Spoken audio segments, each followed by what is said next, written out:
அனைவருக்கும் வணக்கம். ஸ்வரக்குட்டி என்ற இந்த நிகழ்ச்சியின் 4வது பகுதிக்கு உங்களை அன்போடு வரவேற்கிறேன். இந்த நிகழ்ச்சியில் கோவர்தனம் மாஸ்டர் எப்படி சினிஃபீல்டுக்கு வந்தார், எந்தெந்த மியூசிக் டைரக்டர்கிட்டலாம் அசிஸ்டண்ட்டாக ஒர்க் பண்ணார், என்னென்ன படங்கள் பண்ணியிருக்காரு, என்னென்ன பாடல்கள் பண்ணியிருக்காரு அப்படிங்கிறத கடந்த 3 பகுதிகளாக நம்ம பார்த்துட்டு வரோம்.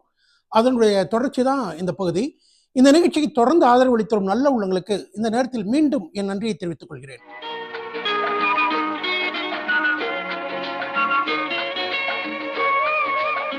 1969ஆம் ஆண்டு வெளியான திரைப்படம் பொற்சிலை. ஜெமினி கணேசன், விஜயகுமாரி நடித்த படம் இது. இதில் ஒரு நம்பிக்கை தரக்கூடிய ஒரு பாடலை கோவர்தனம் மாஸ்டர் கொடுத்திருப்பாரு. சீர்காழி கோவிந்தராஜன் பாடியிருப்பாரு. நாளை பொழுது உந்தன் நல்ல பொழுதாகும் என்று நம்பிக்கை கொள்வாயடா, இறைவன் நம்பிக்கை தருவானடா அப்படின்னு ஒரு பாட்டு. கவிஞர் கண்ணதாசனோட அற்புதமான வரிகள். நாளை பொழுது உந்தன் நல்ல பொழுதாகும் என்று நம்பிக்கை கொள்வாயடா. பொற்சிலை படத்துல இன்னொரு இனிமையான டுவேட் டி.எம். சௌந்தரராஜனும் பி. சுசிலாவும் பாடியிருப்பாங்க. நம்மளால மறக்கவே முடியாத பாடல். இந்த பாடல்னா நம்மளை அப்படியே அந்த காலத்து ரேடியோ சிலோனுக்கு கூட்டிட்டு போயிடும். நம்மளுடைய பழைய நினைவுகளெல்லாம் தூண்டக்கூடிய ஒரு இனிமையான பாடல். அழகை பாட வந்தேன் தமிழில் வார்த்தை இல்லை, நெஞ்சில் நீ சிந்தும் முத்தம் என் நினைவின் முத்திரை. ஒரு அழகான பாடல். அழகை பாட வந்தேன் தமிழில் வார்த்தை இல்லை, நெஞ்சில் நீ சிந்தும் முத்தம். பொற்சிலை படத்துல வெரைட்டியான பாடல்களை கொடுத்திருப்பார் கோவர்தன் மாஸ்டர். ஒரு நம்பிக்கை தரக்கூடிய பாடல், நாளை பொழுது உந்தன் நல்ல பொழுதாகும் என்று நம்பிக்கை கொள்வாயடா, இது ஒரு டைப்பு. அடுத்தது ஒரு நல்ல ஒரு காதல் டூயட், அழகை பாட வந்தேன் தமிழில் வார்த்தை இல்லை. அடுத்த பாட்டு சுசிலா பாடுற ஒரு சோக பாடல், கடல் அலைய தூது விடக்கூடிய பாடல். என்ன காரணம் அப்படின்னா, ஹீரோ ஹீரோயினை பிரிஞ்சு போயிருப்பாரு, அங்கிருந்து எந்த ரெஸ்பான்ஸுமே இருக்காது. அப்போ சுசிலாமா பாடுவாங்க, அக்கறையில் அவன் இருக்க இக்கரையில் நான் இருக்க, அக்கறை இல்லாதது என்ன கடல் அலையே, அன்று சென்று விட்ட என் தலைவன் வரவில்லையே அப்படின்ட்டு பாடுவாங்க. இதுல ஹைலைட்டை கவிஞர் கண்ணதாசனோட சொல்லாட்சி தான். அந்த கடைசி சரணத்துல அவர் இவ்வளோ அழகாக எழுதியிருப்பாரு, மீனாக பிறந்திருந்தால் வேண்டிய தவம் இருப்பேன், நானாக போயிருப்பேன் கடல் அலையே, நான் மானாக பிறந்து விட்டேன் கடல் அலையேன்னு பாடுவார். அந்த ஹீரோயினோட நிலையை இவ்வளோ அழகாக சொல்லியிருப்பார் கவிஞர் கண்ணதாசன். இந்த வரிகள்லாம் இன்னும் மனசில் அப்படியே நிற்குதுன்னா அதுக்கு கோவர்தன மாஸ்டர் போட்ட இந்த மெட்டுக்கள் தான் ஒரு முக்கியமான காரணம்.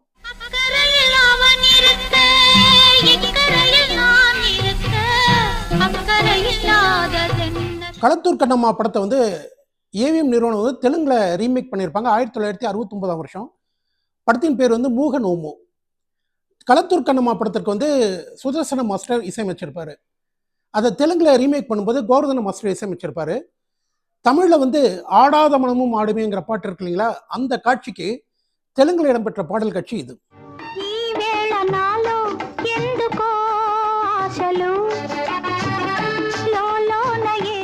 பூவா தலையா படத்தை தெலுங்குல ரீமேக் பண்ணாங்க. படத்தோட பேர் பொம்மா பொருசா. ராமகிருஷ்ணாவும் சந்திரமோகனும் நடிச்சிருப்பாங்க. இந்த படத்திற்கு கோவர்தன மாஸ்டர் இசையமைச்சாரு. அவர் என்ன பண்ணார் அப்படின்னா, தமிழில் மெல்லிசை மன்னர் போட்ட எல்லா மெட்டுக்களையும் அப்படியே தெலுங்குல போட்டிருப்பாரு. சூப்பர் ஹிட் பாடல்கள் எல்லா பாட்டுமே சூப்பர் ஹிட் ஆச்சு.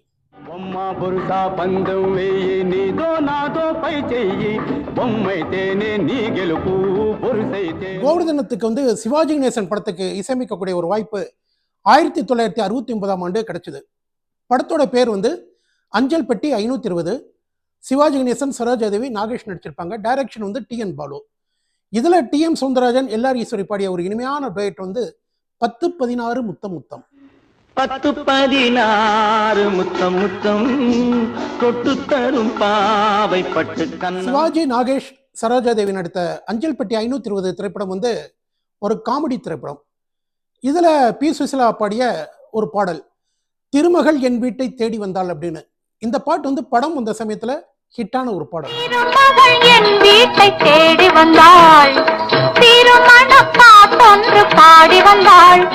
பட்டாம்பூச்சி கமலஹாசன் ஹீரோவா நடிச்ச முதல் படம்.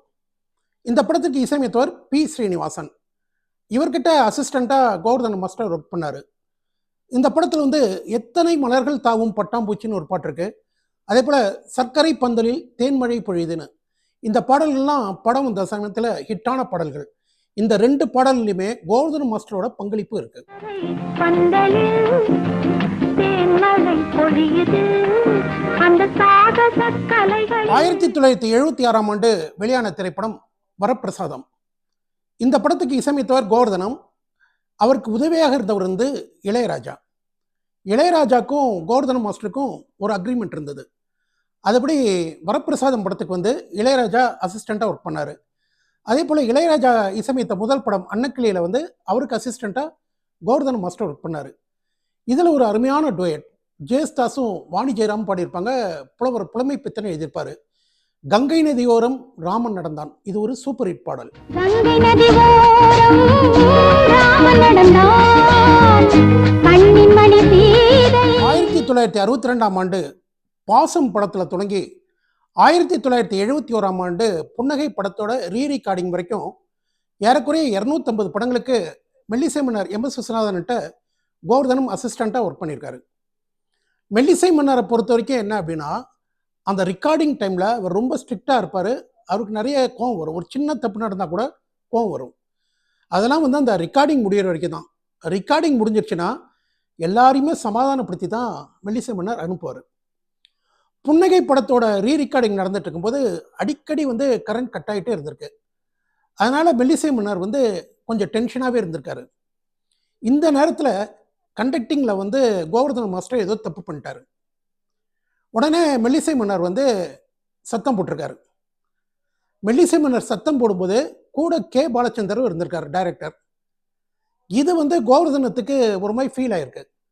அவர் என்ன பண்ணிட்டாரு, அந்த ஸ்பாட்லேருந்து இமீடியட்டாக கிளம்பி வீட்டுக்கு போயிட்டார். அடுத்த நாள் மெல்லிசை மன்னர் எத்தனை தடவை ஃபோன் பண்ணி கூப்பிட்டாலும் அவர் ஃபோன் அட்டன் பண்ணவே இல்லை. அதுக்கு பிறகு வந்து அவர் போகவே இல்லை.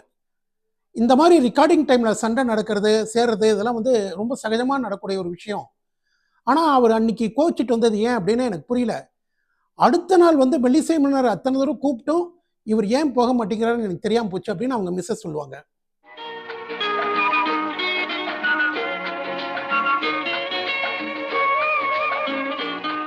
ஆயிரத்தி 1971 முதல் 1976ஆம் ஆண்டு வரைக்கும் விஜயபாஸ்கர் கிட்ட அசிஸ்டண்ட்டாக ஒர்க் பண்ணார் கோவர்தன மாஸ்டர். 1976ஆம் ஆண்டு முதல் 1986ஆம் ஆண்டு வரை 10 வருஷங்கள் வந்து இளையராஜா கிட்ட அசிஸ்டண்ட்டாக ஒர்க் பண்ணார். 1986ஆம் ஆண்டு முதல் 1989 வரைக்கும் சந்திரபோஸ் கிட்ட அசிஸ்டண்ட்டாக ஒர்க் பண்ணார். 1989 முதல் 1996 வரைக்கும் தேவா கிட்ட ஒர்க் பண்ணியிருக்காரு. ஆனால் கோவர்தன மாஸ்டருக்கு வந்து ஒரு ராசி உண்டு. அவர் யார்கிட்ட இருக்காரோ அவங்க வந்து பீக்கில் இருப்பாங்க.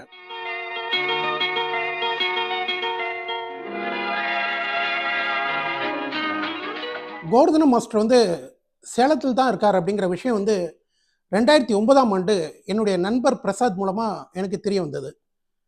நான் அவரை என் நண்பர்களோடு போய் வீட்டில் பார்த்து பேசிகிட்டு இருந்தோம். அதுக்கு பிறகு மெல்லிசை மன்னர்கிட்ட பேசும்போது நான் ஒரு முறை சொன்னேன், அண்ணன் கோவர்தன மாஸ்டர் வந்து சேலத்தில் தான் இருக்கார் அப்படின்னு சொன்னேன். அப்போது மெல்லிசை மன்னர் சொன்னார், தம்பி உங்களுக்கு நேரம் கிடைக்கும் போதெல்லாம் மாஸ்டரை போய் பார்த்துட்டு வாங்க அப்படின்னு சொல்லுவார். நானும் டைம் கிடைக்கும் போதெல்லாம் ஒரு மாதத்துக்கு ஒரு 2 தடவை 3 தடவை கோவர்தன மாஸ்டர் வீட்டுக்கு போவேன், அவர்கிட்ட பேசிகிட்டு இருப்பேன். அந்த டைமில் வந்து அவருக்கு வந்து காதில் வந்து கொஞ்சம் ப்ராப்ளம் இருந்தது. அதனால் சத்தம் போட்டு பேசினா தான் அவருக்கு புரியும். இன்னொரு விஷயம் பார்த்தீங்கன்னா, எனக்கு ஆசை பழைய விஷயங்கள்லாம் நிறைய கேட்டு தெரிஞ்சுக்கணும்னு. ஆனால் அந்த சிவகாமி மகனிடம் செய்தி சொல்லடி அந்த ஒரு பாடலை தவிர அவருக்கு வேறு எந்த ஒரு விஷயமே நினைவில்லை. நானும் ஒவ்வொரு படமாக சொல்லி கேட்பேன். எம்ஜிஆரை பற்றி கேட்பேன், சிவாஜி கணேசனை பற்றி கேட்பேன், இளையராஜாவை பற்றி கேட்பேன். எது கேட்டாலுமே நினைவில்லை தம்பி அப்படிம்பாரு.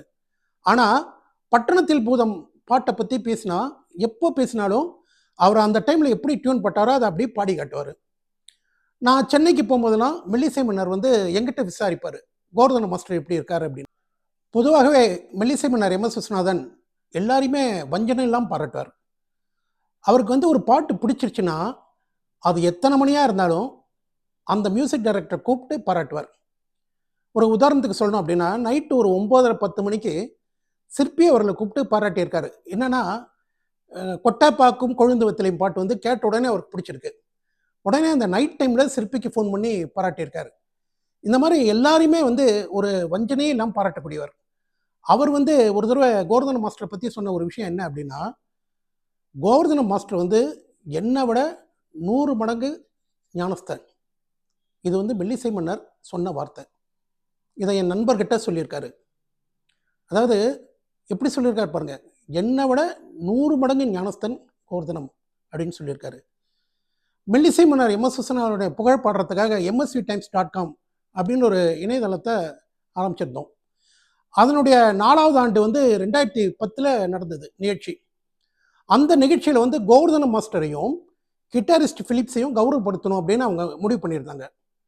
கோவர்தனம் மாஸ்டரை கூட்டிட்டு வர பொறுப்பை மெல்லிசை மன்னர் என்கிட்ட கொடுத்திருந்தாரு. நான் கோவர்தனம் மாஸ்டரை கூட்டிட்டு சென்னை வரலான்ட்டு இருந்தேன். ஆனால் அந்த டைமில் அவருக்கு வந்து உடல்நிலை சரியில்லாமல் போயிடுச்சு. காரில் கூட்டிகிட்டு போகலாம் அப்படின்னு பார்த்தா காரில் கூட அவரால் வர முடியாத ஒரு நிலைமை. அதனால் அந்த ஃபங்க்ஷனில் வந்து கோவர்தனம் மாஸ்டர் சார்பாக அந்த நினைவு பரிசையும் பொன்னாடையும் ஒரு செக்கு கொடுத்தாங்க. இது மூலியமே மெல்லிசை மன்னர்கிட்டேருந்து நான் வாங்கிக்கிட்டேன். ஸ்டேஜில் மெல்லிசை மன்னருக்கு எதிர்க்கே கோவர்தனம் மாஸ்டரை பற்றி பேசினேன். மறுநாள் வீட்டுக்கு வந்து அந்த பொன்னாடையும் நினைவு பரிசையும் அந்த செக்கையும் வந்து கோவர்தனம் மாஸ்டர்கிட்ட கொடுத்தேன். அந்த ஃபோட்டோ தான் நீங்கள் பார்த்துட்ருக்கீங்க. மெல்லிசை மன்னர் வந்து அவரை பாராட்டி பேசினது எல்லா விஷயத்தையும் அவர்கிட்ட சொன்னேன். அவர் ரொம்ப சந்தோஷப்பட்டார்.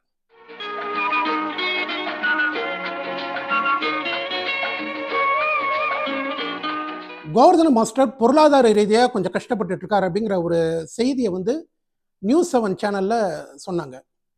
இதை பார்த்த மறைந்த முதல்வர் ஜெயலலிதா எம்ஜிஆர் அறக்கட்டளையிலேருந்து 10 லட்சம் ரூபாயை கோவர்தனம் மாஸ்டருக்கு உதவினார்.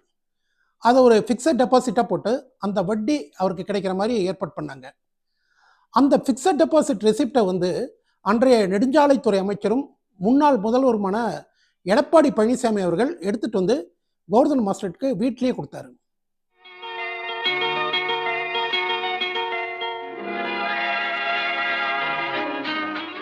கோவர்தனம் 18/9/2017 காலமானார்.